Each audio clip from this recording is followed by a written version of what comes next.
Dahil mainit-init, di ba? Mainit-init pa. Lagyan siya ng mantika. Lagyan ng mantika. Binidyo ko lang ito. Mamaya i-ano ko.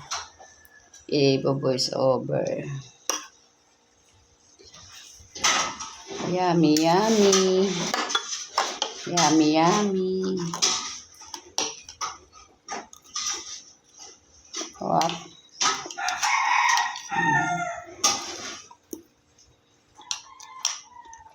Sarap.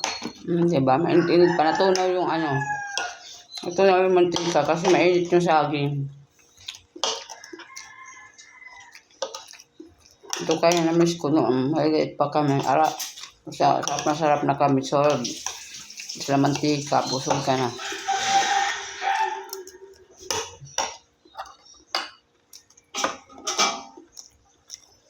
Hindi na ito naranasan ng mga bata ngayon. Mga sosyal ng mga bata ngayon. May mga palaman, may mga tinapay na.